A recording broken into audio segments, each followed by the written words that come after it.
All right, man, we jumping right into it. I don't want to waste no time on the intro. Y'all saw the After Laughter video, so you know how I feel about these people. I love them. They're a great band, and I'm jumping into some more of their discography. So let's get into it. Y'all voted for it, so here it is. And I'm going to ask for another vote. I'm going to do a poll another time later, but as of right now, we're going to start the suggestions from Paramore with the self-titled album. Oh, and before we jump into the video, and I know this is so YouTuber of me, I need you to hit that like button right here. Just go ahead and do that. Oh, okay, you did it. Great. Or the dislike button if you just hate my face. That's fine too. I don't care much. But anyways, yeah, hit that like button. Subscribe if you haven't. Make sure when you hit that bell for notifications, you have all notifications selected. That way you're notified every single time I post. And now, let's jump into the video.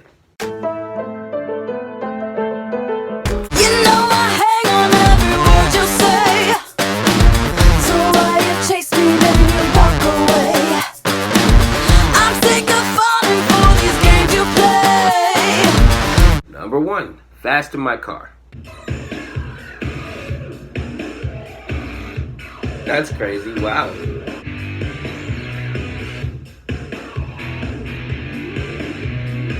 Because they went through it too. That's me was written this year. Out and filled up with hate. Okay.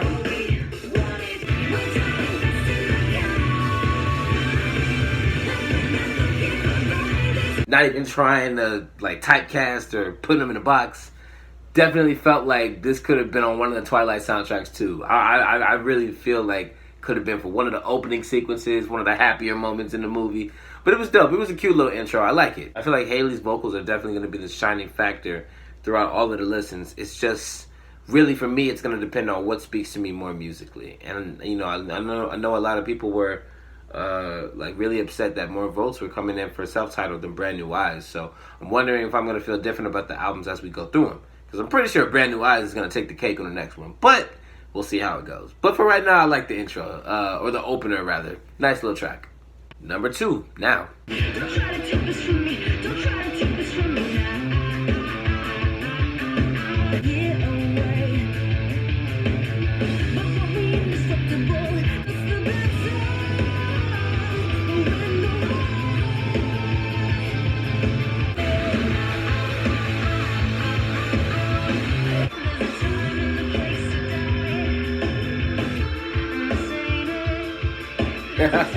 Alright, not my favorite track. I think the hook kind of took me out of it a little bit, but like I said, Haley's vocals are definitely the selling point. Because, I mean, she just has an incredible voice. Her voice is just crazy. I love it. It's so funny that this follows the Muse suggestion because I kind of feel like, even though there's more tracks on this one, the attitude for it is kind of similar. Like, the opener, you know, it was grabbing, it caught my attention, it reeled me in. And then the rest of it was very hit or miss. There was a couple songs that I did like, a couple that I didn't. So I'm wondering if I'm going to get another one like this. It was just something funny that I thought of going into this just now because, you know, the bands are kind of just all falling into the same kind of like look of the channel, really. Like, it's certain albums that I'll really, really love, and it'll be like really consistent, and then and the whole vibe will be consistent, and then something will come out of nowhere. And I've seen that in a couple of suggestions I've done lately. So I'm wondering if that's going to be the case here, but you know, I'm still keeping an open mind. So let's see what they got next. Number 3, Grow Up. I'm pretty sure I know this song. This sounds very familiar.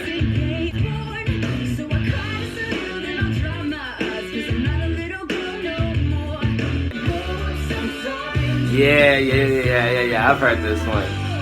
As soon as that hook came in, I was like, yeah, okay, this is it. Yeah, oh yeah, I know this one.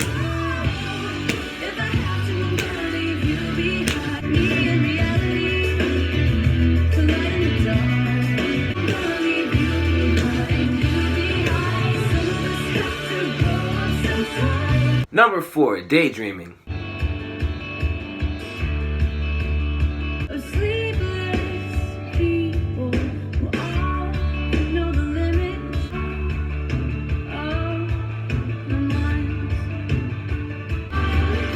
Wow.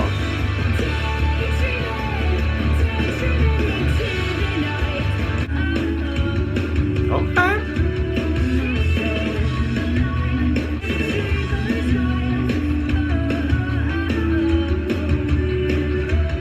Very Alanis Morissette like. I like that. Reminds me of the Cranberries too.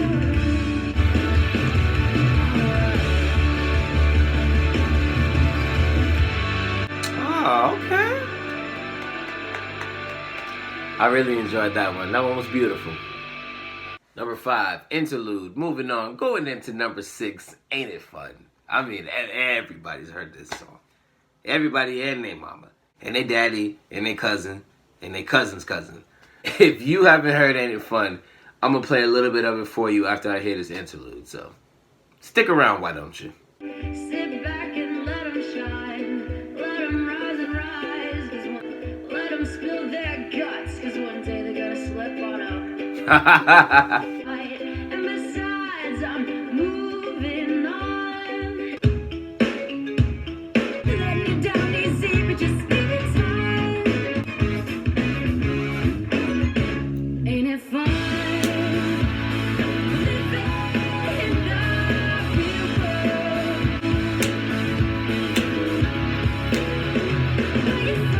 Number 7, Part 2. Ooh.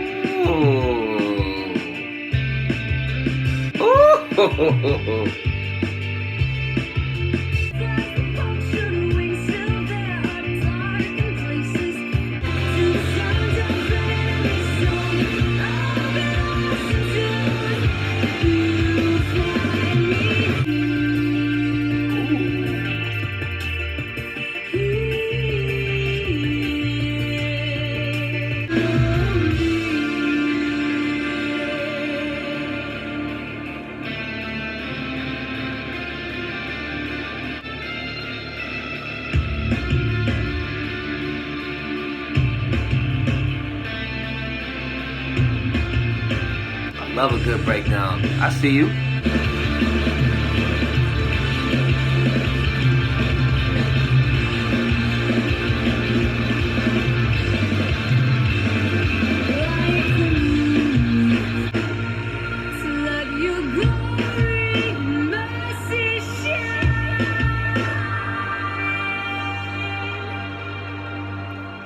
That's a raw track. I like that one a lot. Oof. I wonder if this is going to continue in this beautiful feels mood we're in right now. Number 8, Last Hope. Gotta let it happen.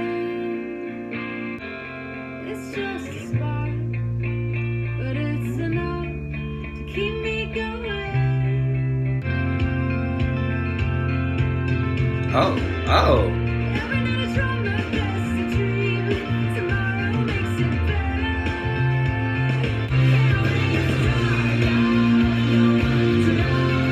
It keeps going.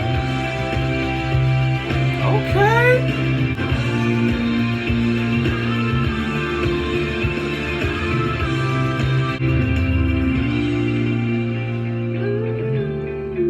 Beautiful song. I mean, it was a different approach from part 2. Like, it wasn't as aggressive, but I feel the tenderness is still like so prominent right now, which is, you know, making the feel of the music that much better. So I like that. I like that a lot. Number 9, Still Into You. I'm pretty sure I remember this too. I just gotta hear it for a little bit because this is one of the hits. You know, the stars tell me when hits are the hits. It's not a walk in the park to love each other. Okay. I should be over all the butterflies. Oh, okay. For a second, I was like, wait, I should know this. I do.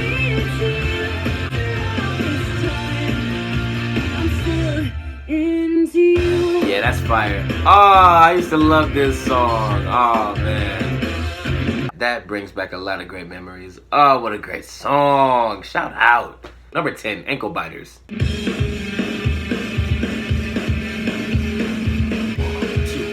2, 3, 4. Not at all where I thought the attitude of the song was gonna go.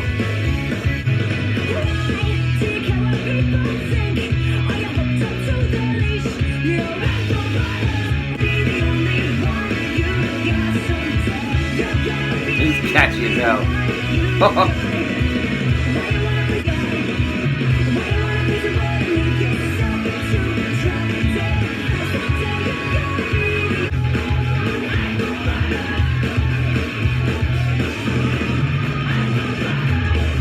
was funny because it started out, I felt like it was going to be something like all heavy and mosh ready, and then it turned into like an ABC Family commercial. It was beautiful. It was so funny, so polar opposite, but it still had attitude. It was like one of those school rebellion movies where like the kids like stage an uprising because they're upset with something. I don't know, but I liked how free that song felt. It just felt like one of those throw your hands in the air and just, you know, it just felt like one of those carefree songs that you can just throw on and just have a good time and forget about stuff. You know, like if you're cleaning your room and you know you're trying to up the process, I feel like that would be like one of those energizing songs, or you know, that extra boost to having a good time or doing something. Like I feel like that's that song for that mood, that activity, whatever it is. So I like that about it. It was really cool. Number 11, Interlude, Holiday. Going into number 12, Proof. Bigger problems, no more high school drama, graduated, me top ramen.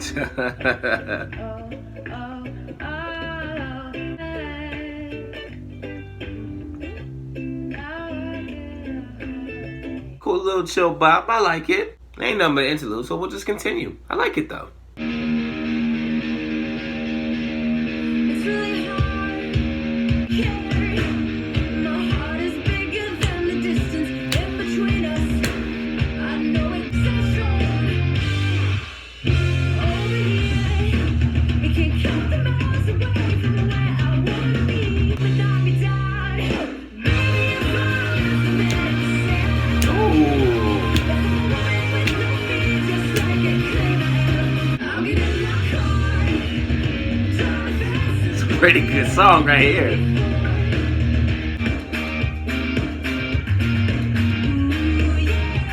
Ooh, that's major No Doubt vibes. I like that.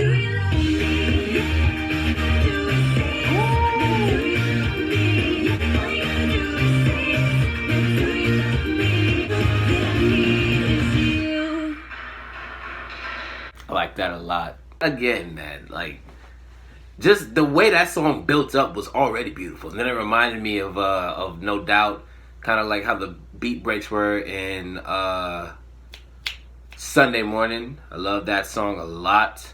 The beat breaks in Bathwater, beautiful song.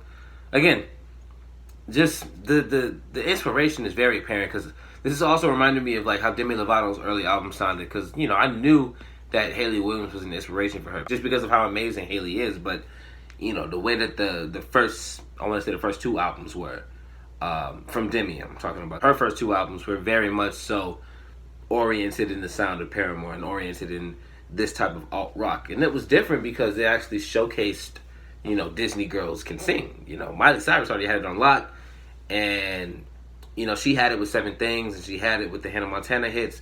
So you know it was really different when you got, you know, the whole rocker chick from pop country. So you know it's just dope seeing how influential Hayley and the rest of the guys are too. Just, you know, is exactly going back to what Robert Pattinson said about the Twilight soundtrack being influential for music today. Like those soundtracks would go crazy today, and people were really just, you know, closed-minded to them early on, just because, you know, Twilight was a meme then. But yeah, people really slept on those soundtracks. Like really, really just slept on how great they were, because there's so much great music on there. So I love this track.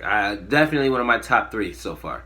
I would say Proof, Ain't It Fun, just because it's a classic, and I really liked Part 2. Part 2 was beautiful. And then I'll throw Still Into You in there just because I still it took me a little bit, but I remember how much I used to really, really listen to that song. Number 13, Hate to See Your Heart Break. Kind of has a Fleetwood Mac feel. Ooh. And all is not just going back and forth and ripping through the song. And wow. I hate to see your heart break. Gorgeous harmony. Wow. I see your heart This break. is dope. I like this. But I've been there before.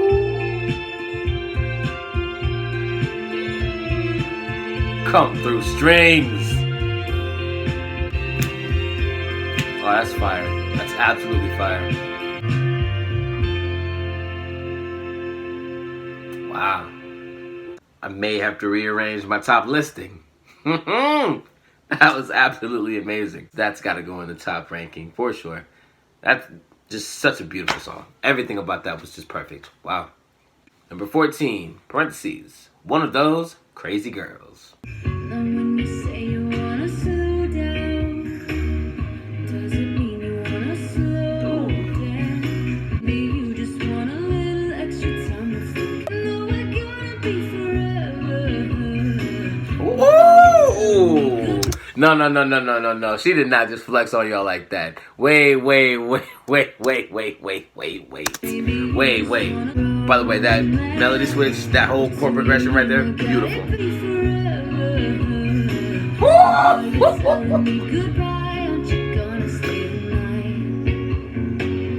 Ah, fire. God damn, I gotta redo my top. Oh, I gotta make a top 5.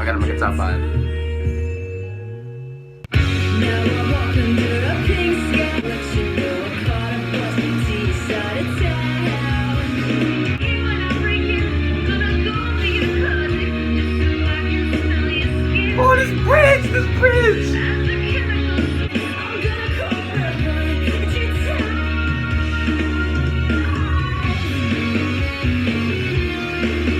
Oh, come through solo.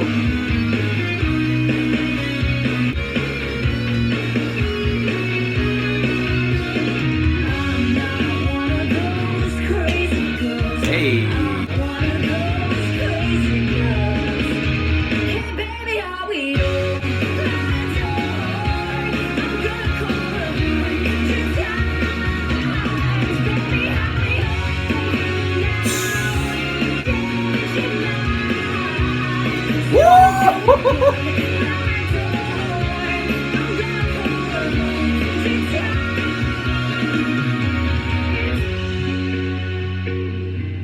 Hold on. I gotta go back.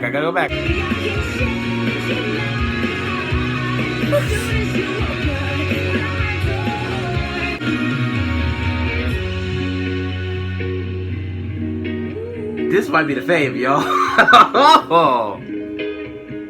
Now I'm one of those crazy girls. Now I'm one of those crazy girls. Love songs where the narrative changes at the end of the song. Because it's like they took you on the whole journey. It's like they told you the whole story in that one song. Oh, beautiful. Oh, yeah. And to follow that up with Hate to See Your Heart Break, ooh, they knew what they was doing. They knew exactly what they was doing. Coming up on the last bit of tracks for the standard version. I wanted to do the deluxe version, but I just don't have the time today. If you do want the deluxe version, let me know. I'll put that in the poll also. But number 15, Interlude, I'm Not Angry Anymore. Into number 16, Be Alone. I don't think badly of you. Well, sometimes I do. It depends on the day. Ah, that little pick on the you. I see you. I'm not angry. I'm not totally angry. I'm not all that angry anymore. Haha.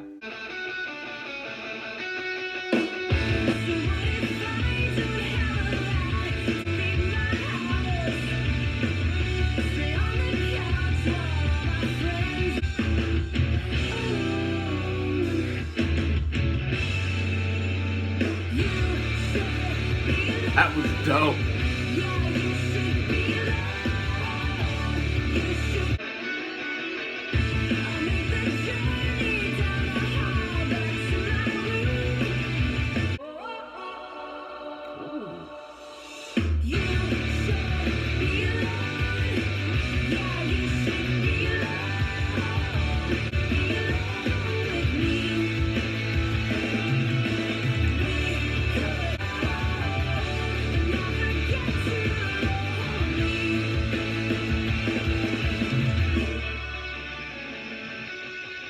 I wasn't feeling it too much in the early goings of it, but that beat switch before the hook, gorgeous. And then the rest of the song really just came into its own as it went on.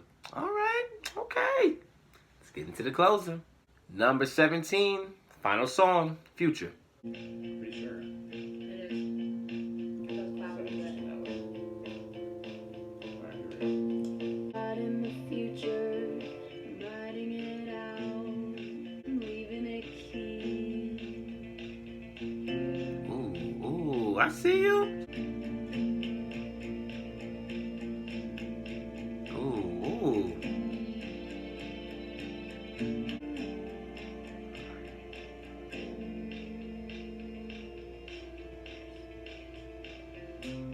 Just think of the future.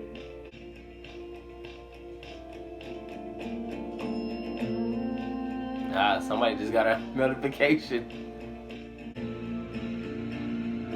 Whoa. Whoa.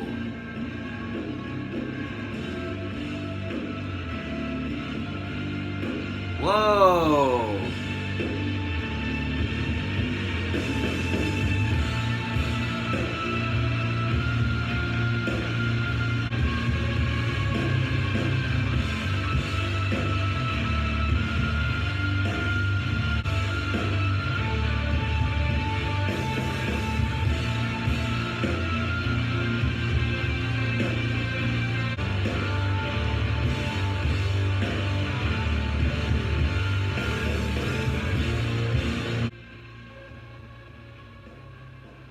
That whole build up into that was absolutely crazy.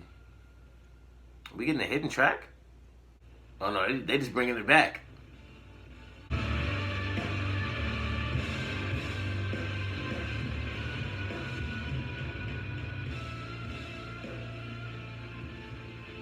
Only they know how long they jammed out for. And I gotta say, that's one of my favorite closes I've heard in a cool minute. Like, I really just love the structure of that and how it was, all of them in the studio and them deciding how to go about the song or deciding what was the real track and how they were going to do it. And then just that powerful, booming, drum track came in out of nowhere. Well, the drum beat rather. But still, just the way that it was inserted was just seamless and just so out of nowhere. Just the power of the music just being the way that the album closed. I got a question for y'all though. I enjoyed this album, but I got a question. Let me get into it. First and foremost, loved this suggestion. Definitely looking forward to the rest of the albums. Honestly, I'm happy that this won the poll. This was a great one to start on. I mean, the only song I really didn't love too much was Now. And pretty much everything else was great. I really think that One of Those Crazy Girls is my favorite. I'm going to give Ain't It Fun #2 because I love that song. Hate to See Her Heart Break Part 2. And then I'll probably give Proof my 5th spot. And the runner-up will go to Still Into You just because it's also a classic. But my question, was this the dividing album? I've seen a pattern in every single emo/alternative/band video that I've done. And there's always a divisive album. There's always an album that people disagree on. Like, I'm still getting new comments about Pretty Odd, about how people definitely were divided about it, but it's one of those growers. Years later, you'll find out what you like about it. But I want to know if Paramore ever had that moment, because I know Paramore is beloved by this community. And I say that not in a mockingly way. I'm just saying, like, y'all really, really love Paramore. Like, wow. Was this the dividing album? Was this the album where people were like, they don't have the members? Because I saw that there was, I think, 2 missing people, or 2 people that used to be in the band that weren't in the band this time around, something like that. But I wonder if, because everybody falls in love with that first sound. And when that sound changes, people are, oh, well, they were better when they had such and such. Oh, well, they were better when this was that. So, wondering if this was that turning point for some fans. But I thought the album was phenomenal. I mean, 16 out of 17, that's a phenomenal ratio. Like, every song but Now, I think, was great. And I listed my favorites. But, again, Haley's vocals were definitely the driving force for it. And then just, I loved how versatile it was. I loved how there was different moods and a different feel for every song. And it all felt like, I say this a lot, but every mood and every song and every feel felt like it belonged on here. It felt like this was all intentional. It felt like this was all what needed to be in place for this project right here. Even Now. Yeah, I'm really intrigued to see what we get from the earlier albums, because I know they're probably not going to sound this polished. I know they're probably not going to sound this clean and cohesive, but I'm excited. I'm excited to see what we get. So, starting off real strong with the Paramore saga. Like, share, subscribe, the whole nine. You know the biz, you know what it is. It's Jared O'Brien, and I'm out.